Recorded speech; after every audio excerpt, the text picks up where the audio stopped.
কিতাবাক, তোমার জীবনের ডায়েরি তুমি পড়ো, ওইটা নির্ণয় করো তুমি জান্নাতি না জাহান্নামী।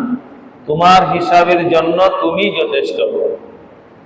আমি সারাদিন কি করেছি, রাত্রে ঘুমানোর পর ঘুমানোর সময় যদি একটু চিন্তা করি যে আমি সারাদিন কয়েকত নামাজ আমার উপর ফরজ ছিল, আমি কয়েকত আদায় করেছি, আমি সারাদিনে কয়টা আমার জবান দিয়া ভালো কথা বলেছি আর কয়টা খারাপ কথা বলেছি, সারাদিনে আমি কতবার আল্লাহ জিকির করেছি, কতবার আমি এরকম ভাবে মানুষের জিকির, অন্যান্য বান্দার জিকির আমি কতটুকু করেছি, সারাদিনের হিসাব যদি মিলাই, এইভাবে যদি আমি প্রত্যেক দিন ঈশার নামাজের পর ঘুমানোর আগে যদি জীবনের প্রত্যেক দিন দৈনন্দিন হিসাব করতে পারি, তাহলে এই হিসাবে দেখা যাবে আমরা বেশিরভাগ মানুষই এরকম খারাপের মধ্যে সময় ব্যয় করেছি বেশি, সারাদিন খারাপটা হয়েছে বেশি, ঠিক কিনা বলেন?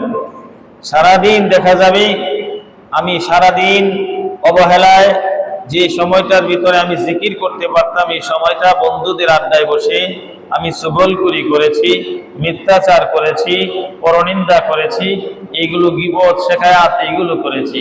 অথচ ওই সময়টার ভিতরে আমি পারতাম একটা তসবিহ হাতে নিয়ে আল্লাহ তাআলার নাম জপতাম, একবার যদি সুবহানাল্লাহ বলতাম, তাহলে জান্নাতে আল্লাহ তাআলা একটা গাছ দান করত, যে গাছটা এত বড় যে 500 বছর পর্যন্ত যদি একটা ঘোড়া, তেজস্ব একটা ঘোড়া যদি এরকম ভাবে দৌড়ানো হয়, ওই গাছের ছায়াটা ঘুরে আসতে পারবে না। সুবহানাল্লাহ।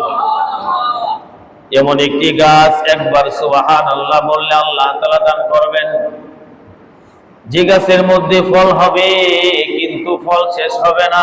সুবহানাল্লাহ।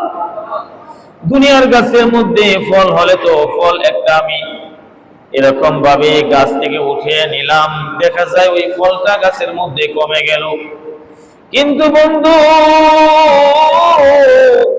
আমার আল্লাহ তাআলা এমন মার্কেট জান্নাতের মধ্যে রাখছেন, জান্নাতের মধ্যে এমন দোকান আমার আল্লাহ তাআলা রাখছেন, জান্নাতের মধ্যে এমন গাছ আমার আল্লাহ তাআলা রাখছেন, যে দোকান দেখি আমার মন চাহি, আমার মন যেরকম চায় এরকম চাওয়া মতো আমি একটা জামা নিব, আমি নিজ হাতে একটা জিনিস আমি ওখান থেকে উঠিয়ে নিব, কোনো পয়সা দিতে হবে না, ওই জায়গাটাও খালি থাকবে না, আমি একটা জামা নেওয়ার পরে আর একটা জামা ওই জায়গাটায় ভরপুর হয়ে থাকবে।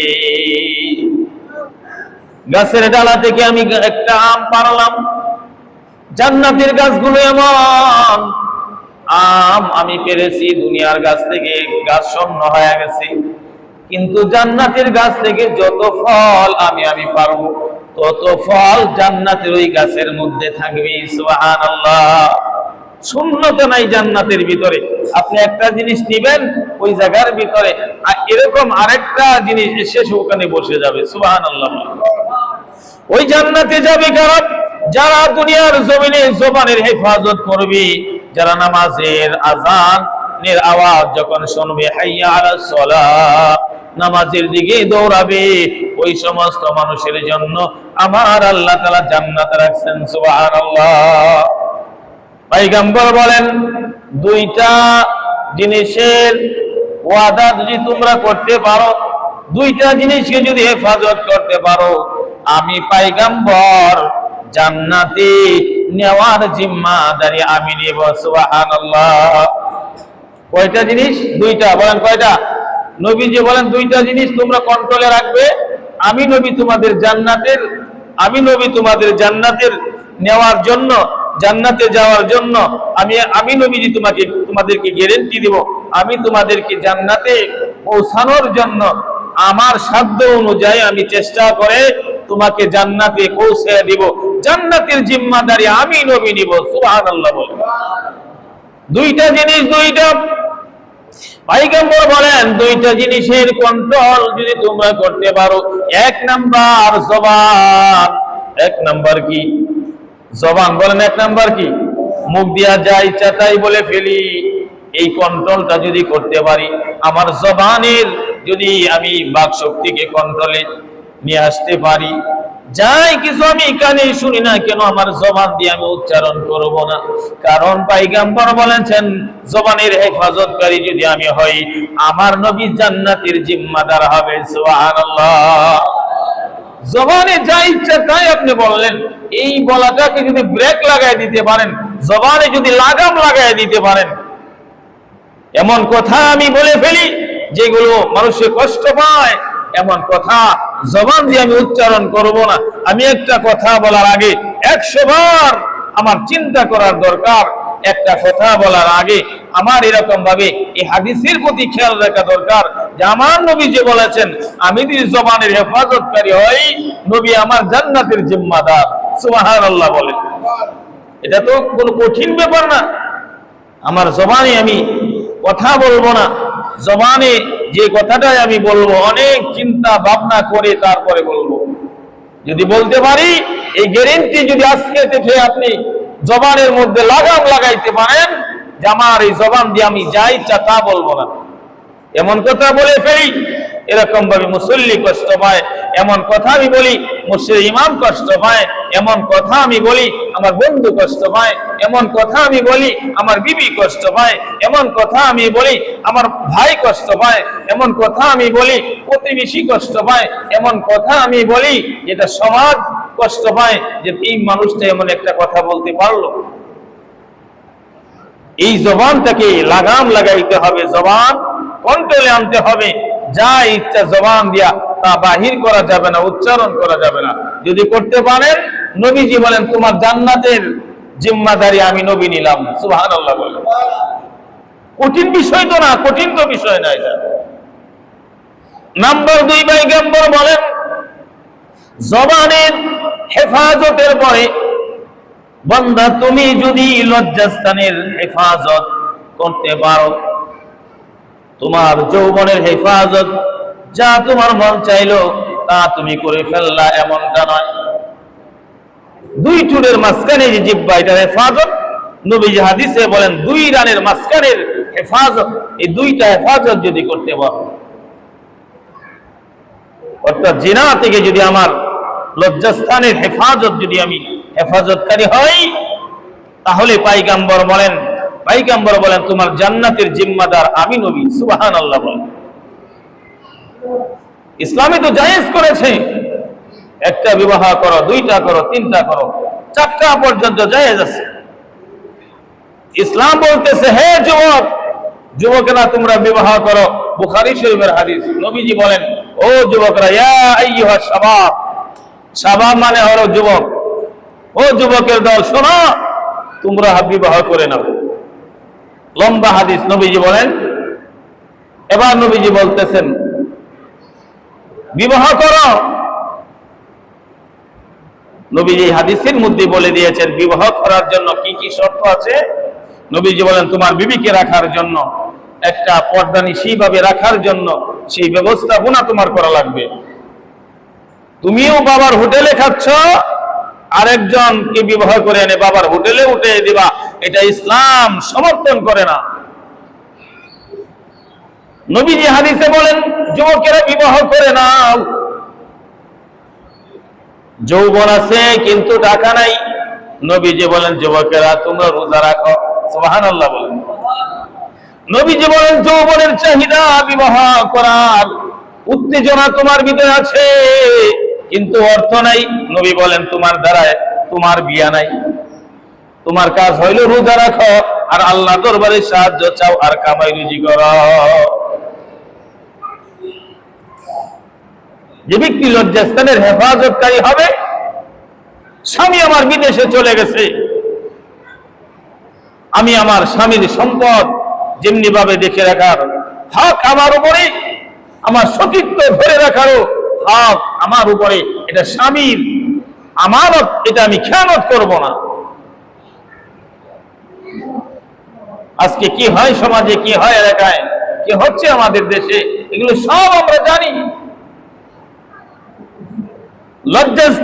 লজ্জাস্থানের হেফাজতকারী এবং হেফাজতকারিনী, যে পুরুষ তার লজ্জাস্থানকে হেফাজত করবে, অপাত্রে তার লজ্জাস্থান ব্যবহার করবে না, জিনা করবে না, যে পুরুষ বা যে মহিলা অযথা কথা বলবে না, কোনো গুনার কথা তার জবানে উচ্চারণ করবে না, যে পুরুষ বা যে মহিলা, নবীজি বলেন দুইটা জিনিসের কন্ট্রোল যদি তোমরা করতে পারো, গুনার কাজে ব্যবহার না করো, তাহলে শোনো উম্মত, আমি তোমার জান্নাতের জিম্মাদার। সুবহানাল্লাহ। জান্নাতের জিম্মাদার নবীজি হয়ে যাবে। এই জন্য জবানের হেফাজত করা চাই।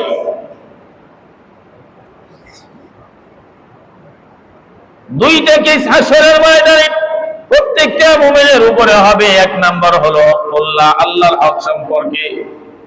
আল্লাহর হক সম্পর্কে যে প্রশ্নটা করা হবে সেটা হলো আউয়ালুমা ইউহাসাবু বিহিল আবদু ইয়াউমাল কিয়ামাতিস সালাহ। নামাজ। বান্দা নামাজ পড়েছেন, এই নামাজ কি শুধু জুমার নামাজ? এই নামাজ কি শুধু সপ্তাহে একদিনের নামাজ? এই নামাজ কি শুধু মানুষ মারা গেল জানাজায় গিয়া জানাজার নামাজ পড়ে আসলাম এই নামাজ? দৈনন্দিন 5 ওয়াক্ত 5 বেলা মালিকের কুদরতি ভাই সিজদা দিতে হবে। কোন মালিক? যে মালিক আমার হাতে শক্তি দিয়েছে, যে মালিক আমার চোখে পাওয়ার দিয়েছে, যে মালিক আমার কানে পাওয়ার দিয়েছে, আমি শুনতে পাই, যে মালিক অসংখ্য অগণিত নিয়ামত আমাকে দান করেছে। সবচেয়ে বড় নিয়ামত হলো আমাকে ইসলাম দান করেছে। ঠিক না ঠিক? আমি যদি মুসলমানিত্ব না পাইতাম, কোথায় আমার নবী থাকতো, কোথায় আমার কোরআন থাকতো, কোথায় আমার আল্লাহ থাকতো, কোথায় মসজিদ থাকতো, আর কোথায় আমি থাকতাম? ঠিক না ঠিক? এই জন্য সান্তান মুসলমান, অসংখ্য গণিত নিয়ামত আল্লাহ তাআলা দান করেছেন। এত নিয়ামত পাওয়ার পরেও আমরা আল্লাহ তাআলার যে হুকুমগুলো পালন করলে আল্লাহ তাআলার কোনো লাভ হবে না, আমাদেরই লাভ হবে। আল্লাহর কোনো লাভও নাই, লসও নাই। আমি যদি নামাজ পড়ি আল্লাহর কোনো লাভ নাই, লসও আমার আল্লাহ তাআলার নাই না পড়লি। কিন্তু নামাজ আদায় করলে আমারই লাভ, নামাজ না পড়লে আমারই ক্ষতি। আমারই লাভ, আমারই ক্ষতি। আমার লাভের জন্যই আল্লাহ তাআলা দৈনন্দিন 5 বার সিজদা ফরজ করেছেন আপনি আমার উপরে, যেন বান্দা তার উপকারের জন্যই যেন সেই রকম ইবাদত করে। আপনি কাজ করলে তো মাইনা পাবেন, কাজ করলে তো টাকা পাবেন, সেই টাকা দিয়ে পরিবার পরিজন নিয়ে চলতে পারবেন, বিল্ডিং বানাইতে পারবেন। কাজে আপনি করেন না, তাহলে আপনি কিভাবে সংসার চালাবেন, কিভাবে আপনি সুখী হবেন? দুনিয়ার নিয়মে দেখেন, আমার আল্লাহ বলেন, শোনো, এই দুনিয়ার মধ্যে আমি তোমাদেরকে ছেড়ে দিয়েছি। এটা হলো আখিরাতের খেতি, এটা হলো চাষাবাদের জমিনের মতো। জমিনে মানুষ এরকম ভাবে চাষাবাদ করে, জমিনে বৈশাখ কিন্তু ওইগুলো খায় না। ঠিক কিনা বলেন? এগুলো ভোগ করে, এগুলো খায় হলো ঘরে বসে। যারা এই সমাজ থেকে যারা দেশের বাহিরে গেছে, দেশের বাহিরে বসে বসে খাওয়ার জন্য মাথার ঘাম পায়ে ফেলে কামাই রুজি করে না। কামাই রুজি হলো আমার বাড়ির মধ্যে আমি ঘর বানাবো, আমার বাড়িতে আমি সম্পদ করব, পরিবার পরিজন নিয়ে আমি সুখে থাকবো। আমার আল্লাহ তাআলা বলেন, এই দুনিয়াটা হলো এমন একটা স্থান, এখানে কামাই করবে আর অনন্ত অসীমকালের সেই পরজগতে তোমরা সুখী হবে। এখানে যে কাজ করবে পরজগৎটা সুখের হবে, এখানে যে বাজে কাজ করবে তার পরিণতিও খারাপ হবে। দুনিয়াতে যদি আপনি কাজ করেন ভালো হয়, আপনার উপকার হয়, আপনি পরিবার পরিজন নিয়ে সুখে শান্তিতে থাকতে পারেন। আবার দুনিয়াতে এমন কাজ আছে যেগুলো করলে পরিবার পরিজন সহ ধ্বংস। কিছু কাজ এমন আছে না? আমরা কি করি, দুনিয়ার লাইনেও দেখা যায় ধ্বংসের লাইনটাই আমরা বেশি, ধ্বংসের লাইনের উপরে চলতে চাই, ধ্বংসের লাইনের উপরে আমরা চলি। আর পরকালের লাইনে আরো গাফেল আমরা। পরকালের ক্ষেত্রে এরকম কাজ করতেছি যে কাজের দ্বারা আমার দুনিয়াও ধ্বংস, পরজগতও আমার ধ্বংস। দুনিয়াতে যদি একটা যুবক নামাজ পড়ে 5 ওয়াক্ত নামাজ, 5 ওয়াক্ত নামাজ পড়ে, মা বাবার কথা মতো সে চলে কাজ কাম করে। এই ছেলেটার, এই যুবকের দুনিয়াও সুন্দর, পরজগত সুন্দর। আবার কিছু যুবক এমন আছে দেখবেন, বড় ভাই বাহিরে থাকে, বাবা বাহিরে থাকে, টাকা পয়সা পাঠায়, আর এখানে বৈশা বৈশা কোনো কাজ নাই, কোনো চিন্তা নাই, বাজে আড্ডায়, বাজে নেশায়, বাজে জায়গার মধ্যে গিয়ে সময় নষ্ট করে। ওই যুবকের দুনিয়াও ধ্বংস, পরজগত ধ্বংস। এগুলো তো আমরা জানি, আমরা বুঝি। দুনিয়াটা হলো কামাইয়ের খেতি, এটা হলো চাষাবাদের জমিন। এখানে যা আপনি আমি করব, পরকালে সেটা ভোগ করতে পারবো। যদি ভালোটা করি, দুনিয়ার লাইনেও ভালোর পরিণাম, ফল, বকশিশ ভালো হয়। যদি এখানে খারাপ করি, দুনিয়ার লাইনে খারাপ করলেও সেটার পরিণতি খারাপ হয়। আমার আল্লাহ তাআলার হুকুমগুলোর ভিতরে মানুষের দুনিয়া এবং আখিরাতের কামিয়াবি রয়েছে। দুনিয়ারও কামিয়াবি, পরজগতেও সে কামিয়াবি। যে যুবকের কথা বলতেছিলাম, যে যুবক 5 ওয়াক্ত নামাজ পড়ে, মা বাবার কথা মতো চলে, টুকটাক তার সাধ্য মতো কিছু কাজ করে, সমাজও দেখবেন তাকে ভালো বলে। ঠিক না ঠিক বলে? সমাজে কি বলবে? যে দেখছো এই মুখের ছেলেটা, যদিও টাকা পয়সা তেমন নাই, যদিও বিল্ডিং এর মালিক না, যদিও তার এরকম ভাবে অর্থ সম্পদ নাই, কিন্তু ছেলে একটা তার আছে। ঠিক না ঠিক বলে? মানুষ এইগুলো বলে। দুনিয়ার লাইনেও আমরা দেখি, আমি ভালো হয়ে চললে সমাজ আমাকে ভালো বলবে, আমি ভালো হয়ে চললে দুনিয়ার জমিনের আমার সুনাম সরবে, আমি যে কাজগুলো করলে মানুষে ভালো বলবে, আমার আল্লাহ তাআলা ভালো বলবে, দুনিয়া এবং আখিরাত সুন্দর হবে, ওইগুলো আমরা করতে রাজি হই না। আল্লাহ তাআলা আমাদের সব ভাইকে দুনিয়া এবং আখিরাতের কল্যাণ হবে এই সমস্ত কাজগুলো করার তৌফিক দান করেন বলে আমি। যারা 5 ওয়াক্ত নামাজ আদায় করবে, গত জুমায় আমি বলেছিলাম, ইন্নাস সালাতা তানহা আনিল ফাহশাই ওয়াল মুনকার। যারা 5 ওয়াক্ত নামাজ আদায় করবে, দুনিয়ার কোনো খারাপই তাদেরকে স্পর্শ করতে পারবে না। যারা হাসরের ময়দানে 5 ওয়াক্ত নামাজ যার কাছে আল্লাহ তাআলা পাবেন, আল্লাহ তাআলা তাকে বিনা হিসাবে জান্নাতের দরজা আল্লাহ খুলে দিবেন। সুবহানাল্লাহ বলেন। তাহলে দ্বিতীয় যে প্রশ্ন, যে কেস, বন্দার হক, এই বন্দার হকের বেলায় ওটা কি তার সামনে আসবে না? যে না, বন্দার হকের কেসও তার সামনে আসবে না। সুবহানাল্লাহ বলেন। যদি কোনো মানুষ আল্লাহকে 5 ওয়াক্ত নামাজ পড়ে যদি সন্তুষ্ট করতে পারে, তাহলে ওই বান্দাকে আল্লাহ তাআলা বিনা হিসাবে জান্নাত দান করে। সুবহানাল্লাহ বলেন। যদিও কিছু ভুল হয়ে যায়, আল্লাহ তাআলা বলে, দেখো সে আমার হক পুরো আদায় করেছে। এ বান্দা, তোমার কি হয়েছে? যে আমার কাছ থেকে 100 টাকা নিয়েছিল, সে দেয় নাই। কেন দেয় নাই? যে তার কাছে এরকম অর্থশালী সে হইতে পারে নাই, দিতে পারে নাই। এমন কিছু সমস্যা আছে না নাই?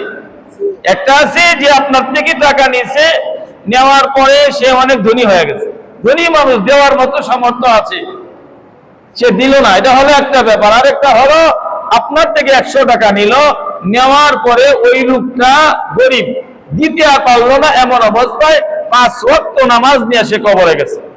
ওইটা ধরা বললাম দুইটা। একটা হইলো আপনার 100 টাকা সে খাইছে, খাওয়ার পরে সে গরিব হয়ে কবরে গেছে। আরেকটা হইলো গরিব হয়ে যে কবরে গেছে, এমন অবস্থায় ওই লোকটা, ওই মুসলমান আল্লাহকে খুশি করতে পারছে। সুবহানাল্লাহ বলে। তাহলে আল্লাহর হক সে আদায় করলো, বান্দার হক তার দ্বারা আদায় হলো না। সমস্যাটা এই জায়গায় দাঁড়াইলো, ঠিক না? আল্লাহর হকটা আদায় হইলো, আমার থেকে 100 টাকা সে নিল, সে দিতে পারলো না। কেন? অর্থ তার কাছে ছিল না, দিতে পারে নাই। এইটার এই সমস্যা যদি হয়, আল্লাহ তাআলা হাসরের দিন ওই ব্যক্তিকে বিনা হিসাবে জান্নাতের দরজা খুলে দিবে, কারণ সে আল্লাহর হক আদায় করেছে। ওই যে 100 টাকা নিছিল, ওই লোকে গিয়ে দাঁড়াবে সামনে, যাই আমার 100 টাকা। আল্লাহ বলবে, তুমি একটু সাইড হও, আমি তোমার সাথে, তার কাছে তুমি 100 টাকা পাও, সে তো গরিব ছিল, তোমাকে দিতে পারে না, এটা আমি বুঝতেছি, ওকে ছেড়ে দাও, জান্নাতে চলে যাবে। আল্লাহ তাআলা এই বান্দাকে জিজ্ঞাসা করবে, এই সে আমার মাহবুব, আমার পিয়ারা বান্দা। সে 5 ওয়াক্ত নামাজ ঠিক মতো আদায় করেছে। অনেক গরিব ছিল, তারপরেও সুদে টাকা আনে নাই। অনেক গরিব ছিল, তারপরেও চরিত্র নষ্ট করে নাই। অনেক গরিব ছিল, তারপরেও বাতিলের সাথে, খারাপের সাথে এরকম ভাবে মিলে নাই। জীবনে অনেক যুদ্ধ সংগ্রাম করে জীবনটা পার করে আসছে। আমি অর্থ দেওয়ার মালিক, আমি তাকে অর্থ দেই নাই। যদি অর্থ দিতাম তাহলে আমার এই বান্দার যে ঈমান ছিল, যে আমল ছিল, তোমার 100 টাকা দিয়ে আসে কবরে আসতো। আল্লাহ তাআলা বলবে, তোমার এই 100 টাকার বিনিময়ে তুমি কি চাও? ওই লোক তো মহা খুশি, কারণ ওই দিন তো টাকার কোনো দাম নাই। আসলে দিন টাকার দাম আছে, টাকার দাম নেই। বলবে, আল্লাহ অনুগ্রহ করে আমাকে একটু জান্নাতে যাওয়ার একটু সুযোগ করে দেন। আল্লাহ অনুগ্রহ করে আমাকে এই জিনিসটা দেন, তাহলে আমি ওই 100 টাকার দাবি আমি ছেড়ে দেব। আমার আল্লাহ তাআলা তখন ওই বান্দার যে জিনিসটা চাইবে, যে জিনিস দেওয়ার পরে বান্দা 100 টাকার দাবি ছাড়বে, আমার আল্লাহ তাআলা ওই জিনিসটা ওই বান্দাকে দিয়া আমার আল্লাহ তাআলা খুশি করবে। সুবহানাল্লাহ। আল্লাহ রহমান, আল্লাহ রহিম। নামাজ যদি ঠিক হয়ে যায়, ঈমান যদি ঠিক হয়ে যায়, এমন অবস্থায় বান্দার কিছু হক আপনি দিতে পারেন নাই, অর্থ আপনার ছিল না, একজনের থেকে নিছেন, ধার দিতে পারেন নাই, আল্লাহ কি খুশি করেন? আমার আল্লাহ হাসরের দিন ওই বান্দার ধার আপনার পক্ষ থেকে দিয়ে দিবে। সুবহানাল্লাহ বলেন। আপনার পক্ষপাতিত্ব হয়ে আল্লাহ দিয়ে দিবে। কোন আল্লাহর ইবাদত করেন, কোন আল্লাহকে সিজদা করতে আসছেন, কোন আল্লাহর উপরে আমরা ঈমান এনেছি, আপনি কি জানেন আল্লাহর পাওয়ার কত? বান্দার হক হাসরের ময়দানে বান্দার হক তখনই আসবে যখন আল্লাহর হকের ভিতরে ভেজাল ঢুকবে। বান্দা জুমার নামাজ পড়েছে, বান্দা ফজর পড়েছে, জোহর পড়ে নাই, জোহর পড়েছে, আসর পড়ে নাই, 1 ওয়াক্ত পড়েছে, 4 ওয়াক্ত পড়ে নাই, 2 ওয়াক্ত পড়েছে, 3 ওয়াক্ত পড়ে নাই, 3 ওয়াক্ত পড়েছে, 1 ওয়াক্ত পড়ে নাই। এরকম ভাবে যারা নামাজ মাঝে মধ্যে পড়েছে, 5 ওয়াক্ত ঠিক মতো আদায় করে নাই, ওই সমস্ত মানুষের সামনে বান্দার হক এসে দাঁড়াবে। আল্লাহর হকের বেলায় আমার আল্লাহ বলবে, দেখো এটা আমি আল্লাহর হক, এটা নাম, এটা না, এটা হলো হকুল্লাহ। আমি আল্লাহর হকের কোনোটাই তুমি করতে পারো নাই, আমার হক আমি রেখে দিলাম। আমি আল্লাহ রহমান, আমি আল্লাহ রহিম, আমি আল্লাহ দয়ার সাগর। সুবহানাল্লাহ বলে আমার আল্লাহ তাআলা বলবেন, বান্দারে নামাজের হিসাব তোর থেকে নিব না, যেহেতু নামাজ আমি তোর থেকে পাই নাই, যা নামাজের জন্য আমি তোকে জাহান্নামে নিক্ষেপ করে দেব না। কারণ আমি বড় দয়া করে, মায়া করি, বড় সুন্দর করে আমি আল্লাহ তাআলা তোকে বানাইছি, জাহান্নামে দেওয়ার জন্য নয়। আমি আল্লাহ তাআলা তোকে জান্নাত দিতে চাই। সুবহানাল্লাহ। কোন মানুষকে আল্লাহ জাহান্নামে ফেলে দিবে, এই জন্য আল্লাহ তাআলা আপনি আমাকে বানান নাই। কারণ আল্লাহ তাআলা আপনি আমাকে বড় সুন্দর করে আল্লাহ তাআলা বানাইছেন। পৃথিবীর সর্বশ্রেষ্ঠ চেহারা আল্লাহ তাআলা আপনি আমাকে দান করেছেন। পৃথিবীর জমিনের সর্বশ্রেষ্ঠ দেহটা আপনি আমাকে দান করেছেন। পৃথিবীর জমিনের সর্বশ্রেষ্ঠ বাসস্থানটা আপনি আমাকে আল্লাহ তাআলা দান করেছেন। পৃথিবীর জমিনের সর্বশ্রেষ্ঠ জিনিসগুলো আপনি আমাকে আল্লাহ তাআলা দান করেছেন। মানুষকে আল্লাহ তাআলা দিয়া এমন এমন নিয়ামত গুলো দিয়েছেন, অন্য কোন প্রাণীকে, অন্য কোন জাতিকে আমার আল্লাহ তাআলা এত সুন্দর ব্যবস্থাপনা দেন নাই। সুবহানাল্লাহ। জাহান্নামে দেওয়ার জন্য আল্লাহ তাআলা নিজ হাতে আপনি আমার চেহারা বানাইছেন, এমন নিজ হাতে বানানো একটা চেহারাকে আল্লাহ তাআলা জাহান্নামে দিবেন, এটা হতেই পারে না। আল্লাহ রহমান, আল্লাহ রহিম। আল্লাহ বলবে, বান্দা আমার হক তুমি আদায় করো নাই, আমার হক আমি রেখে দিলাম, আমার কেস আমি রেখে দিলাম, বান্দার হক তুমি আদায় করেছো কিনা সেটা আমি আবার দেখব। বান্দার হকের এরকম বান্দার হকের কি সামনে আসবে? সর্বপ্রথম প্রশ্ন ভালো করে খেয়াল করেন, আল্লাহর হকের ভিতরে সর্বপ্রথম নামাজ। আল্লাহর হকের ভিতরে কি? সর্বপ্রথম নামাজ। আর নামাজ এমন একটা এমন একটা প্রশ্ন, সেটা যদি পুঙ্খানুভাবে আপনি আমার থেকে আল্লাহ তাআলা পেয়ে যান, আর কোনো প্রশ্ন হবে না। এক প্রশ্নের উত্তরেই আপনি আমাকে জান্নাতে পৌঁছে দিবেন। সুবহানাল্লাহ। যদি নামাজ কমপ্লিট না পাওয়া যায়, আল্লাহ তাআলা বান্দার হক সামনে আনবেন। বান্দার হকের ভিতরে সর্বপ্রথম প্রশ্ন হবে কোন মানুষকে আপনি আমি বিনা দোষে বিনা কারণে হত্যা করেছি কিনা। বিনা কারণে বিনা দোষে আপনি আমি যদি হত্যা করে থাকি, তাহলে এটার হিসাব হবে। আমরা যারা এই মসজিদের মধ্যে আছি, আমার ধারণা আমরা এমন গুনার কাজ কেউ করি নাই। এটা আমার ধারণা যে অন্যায়ভাবে কাউকে আমরা খুন করি নাই। তাহলে অন্যায়ভাবে যে প্রশ্নটা আসবে যে আপনি আমি খুন করেছি কিনা, দেখা যাবে আপনি আমি মুক্তি পেয়ে যাব, আলহামদুলিল্লাহ বলেন। কিন্তু দুঃখের বিষয় হলো, আমাদের মধ্য থেকেই কিছু মানুষ হাসরের দিন দাঁড়াবে, খুনি আসামির কাতারের মধ্যে দাঁড়াবে। এরা কারা?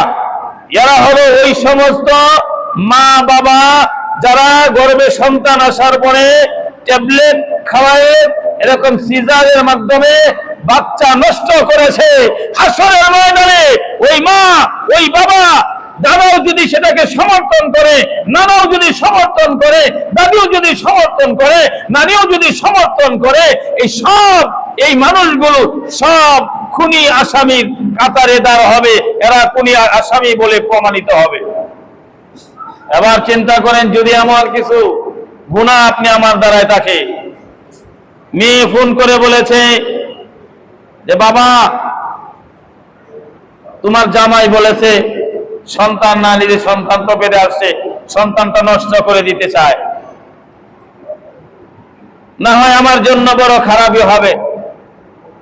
আপনি বলছেন মেয়েটারে বিয়ে দিলাম, 5 লাখ 10 লাখ টাকা খরচ করে, জামাইটাও ভালো,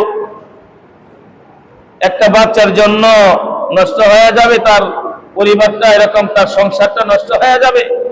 আপনি সমর্থন করলেন। আপনি দাদা, আপনিও এর পক্ষে।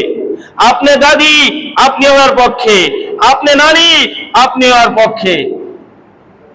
এই যে মানুষগুলো নাম বললাম, সবাই এরকম কাতারে দাঁড়াবে। যে কাতারে দাঁড়ালো এরকম ভাবে এরশাদ শিকদার। কে দাঁড়াইলো? এরশাদ শিকদারে ছিলেননি আপনারা? এরকম খুনি আসামিগুলো যে কাতারে দাঁড়াবে, আপনি সেই কাতারে। আপনি অবাক, আমি কি করলাম? আমি খুনি আসামির ডানে একজন খুনি আসামি, বামে খুনি আসামি, লেখা আছে এটা খুনি আসামির কাতার, এটা আমি এখানে কেন? আমি তো জীবনে খুন করি নাই। কিন্তু আপনি কিসের কারণে সেখানে দাঁড়াইছেন? আওয়াজ আসবে উপর থেকে, বান্দা তোমার নাতিকে, ওই পেটের ভিতরে সেই বাচ্চাকে ধ্বংস করার জন্য, সেটাকে মেরে ফেলার জন্য তুমি সমর্থন করেছিলে। এই জন্য তুমি দাদা হিসাবে, তুমি নানা হিসাবে, তুমি বাবা হিসাবে, তুমি দাদি হিসাবে, তুমি নানি হিসাবে সমর্থন করেছিলা। এই জন্য তুমি আজকে খুনি আসামি কাতারের মধ্যে তুমি দাঁড় হয়েছ। নাউজুবিল্লাহ বলে। দেখা যাবে আমি নিজেই খুন করি নাই, কাউকে এরকম ভাবে কোনো বাচ্চা নষ্ট করে ফেলা, সেটার উপরেও আমার মত ছিল না, আমি সেই দলের মধ্যে ছিলাম না। তাহলে কি আমি মুক্তি পেয়ে যাব? না না, এখানে অনেক প্রশ্ন হবে, অনেক প্রশ্ন হবে, অনেক প্রশ্ন হবে। এমনও প্রশ্ন আপনি আমার সামনে আসবে যেগুলোকে বান্দার হক আপনি আমি মনে করি না। আপনি মনে করি টাকা পয়সা মানুষের থেকে এনে যদি না দেই, তাহলে হাসরের ময়দানে আপনি আমি ধরা খেয়ে যাব। ও ভাই, এটা তো অনেক পরের জিনিস। এই কথাটা হাসরের ময়দানে জিজ্ঞাসা করা হবে না। সর্বপ্রথম হবে আপনি আমি খুনি আসামি কিনা। অনেক পরের প্রশ্ন হলো মানুষের সম্পদ আপনি আমি নষ্ট করেছে কিনা। কারণ বন্ধুনি, ভালো করে শোনো, যে সম্পদ তুমি আরেকজনের থেকে এনে খেয়ে ফেললা, প্রকৃতপক্ষে ওই সম্পদের মালিকও আমার আল্লাহ। কে? জুড়ে আওয়াজ দিয়ে বলেন কে? পৃথিবীর জমিনে যত সম্পদ আছে, সমস্ত সম্পদের মালিক একমাত্র শুধুমাত্র আল্লাহ। দ্বিতীয় কেউ নাই, দ্বিতীয় কেউ নাই, দ্বিতীয় কেউ নাই। ঠিক না? ঠিক বলে। ভাড়াটিয়া হিসাবে আমি কোটিপতি। যাদের টাকা পয়সা আছে শোনেন, আমরা জাকাতকে জরিমানা মনে করি যে আমি অনেক কষ্ট করে অর্থ জমাইছি, 1 লাখ টাকা আমি জমাইছি, এখান থেকে আমার 2500 টাকা আল্লাহ রাস্তায় দিতে হবে কেন? জরিমানা মনে করে। কি মনে করে? দিতে চায় না। এটা কিয়ামতের আলামত। কিয়ামতের আগে মানুষ, কিয়ামতের আলামতের মধ্যে একটা আলামত হলো মানুষ সম্পদশালী হবে। এই সম্পদের 40 ভাগের 1 ভাগ আল্লাহকে দেওয়া, গরিব মিসকিনকে দেওয়া, এটা জরিমানা মনে করবে। এটা হলো কিয়ামতের আলামত। কিসের আলামত? কিয়ামতের আলামত এটা। আমি যদি জানতাম আমার এই কোটি টাকা, এটা প্রকৃত মালিক হলো আল্লাহ, আমার 50 লক্ষ টাকা আছে, এটা প্রকৃত মালিক আমার আল্লাহ, দুনিয়ার কেউ না, এটা প্রকৃত মালিক আমার আল্লাহ।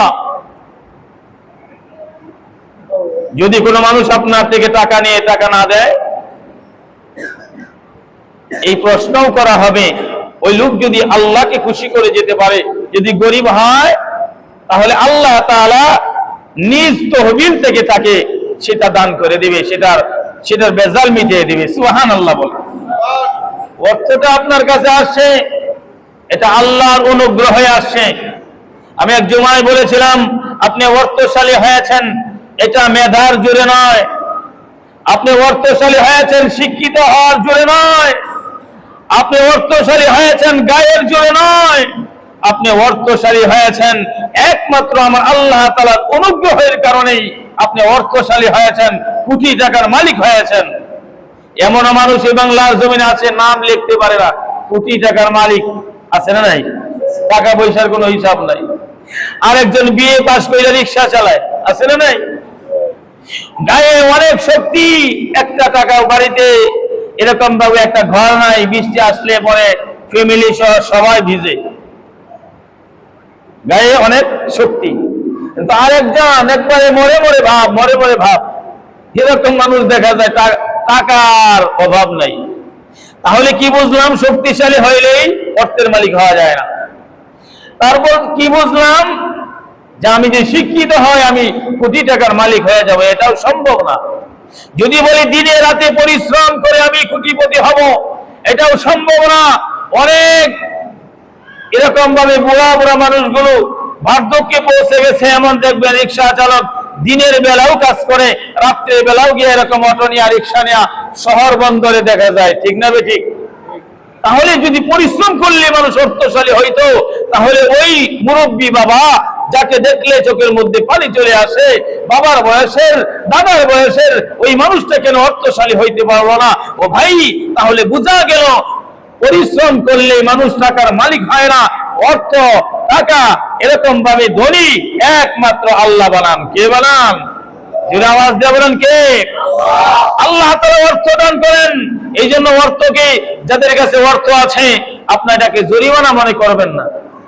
আপনি কি জানেন যে ব্যক্তি বেশি ধনী হয়, টাকা পয়সা যার বেশি, তার ইসলাম ধর্মের মধ্যে ইবাদত তার বেশি, যার অর্থ বেশি তার হিসাবও তত বেশি। কালিমা, নামাজ, রোজা, হজ, যাকাত, কয়টা? 5টা হলো। মনে করেন এই বিল্ডিং এর এই ছাদ ধরে রাখার জন্য যে পিলার গুলো আছে, এই পিলার ধরে রাখছে না? ইসলাম ধর্মটা এই 5টা খুঁটির উপরে। কয়টা খুঁটি? ইসলাম ধর্মটার 5টা খুঁটি আছে, বাঁচবে না। 1 ঈমান, কালিমা, নামাজ, রোজা। কয়টা হলো? 3টা। গরিব যারা হবেন আপনাদের জন্য 3টা। আপনার ইসলাম ধরে রাখার জন্য, আপনার ঈমান ধরে রাখার জন্য 3টা কাজ, 3টা ডিউটি, 3 ডিপার্টমেন্টে আপনার হাজিরা দিতে হবে। ঈমানের ডিপার্টমেন্ট, নামাজের ডিপার্টমেন্ট, রোজার ডিপার্টমেন্ট, এই 3টার মধ্যে কাজ করলে আপনি জান্নাতি। সুবহানাল্লাহ বলেন। আপনার ইসলাম কমপ্লিট হয়ে গেল। আর যারা অর্থশালী হবে তাদের জন্য আরো 2টা, 3টার সাথে আরো 2টা, হজ এবং যাকাত। হজ এবং যাকাত কাদের জন্য? গরিব মানুষের জন্য, ধনী মানুষের জন্য। ধনী মানুষ যারা হবে, হাসরের ময়দানে জিজ্ঞাসা করা হবে তুমি কিভাবে অর্থ অর্জন করেছ। কোন রাস্তায় অর্জন করছো, কোন রাস্তায় ব্যয় করছো? বড় কঠিন প্রশ্ন, বড় কঠিন। অর্থশালী হয়েছি, একটা মানুষ চাকরি করে এত টাকার মালিক কিভাবে হয়ে যায়? একটা মানুষ চাকরি করার পরে সাধারণ একটা চাকরি করে, পিগনের একটা চাকরি করে অনেক টাকার মালিক হয়ে যায়, বাড়িতে দেওয়া যায় টাইস করে বিল্ডিং 5 তলা। ঠিক না বেঠিক? জনগণের সম্পদ, দেশের সম্পদ লুট করেছো। মনে রেখো, আমার আল্লাহ কোন রাস্তায় তুমি টাকা অর্জন করেছো হিসাব দিতে হবে। আবার এই কোন রাস্তায় তুমি এই টাকা ব্যয় করেছো সেটারও হিসাব দেওয়া হবে, সেটারও হিসাব নেওয়া হবে। আল্লাহ তাআলা আগামী জুমা ইনশাআল্লাহ আমাদের কি বান্দার হক সম্পর্কে আলোচনা শোনার তৌফিক আল্লাহ তাআলা আগামী জুমায় দান করুন। যে আলোচনাগুলো হয়েছে আমাকে এবং আমাদের সব ভাইকে যেন আল্লাহ তাআলা আমাদেরকে আমল করার তৌফিক দান করেন। সকলে বলে আল্লাহুম্মা আমিন।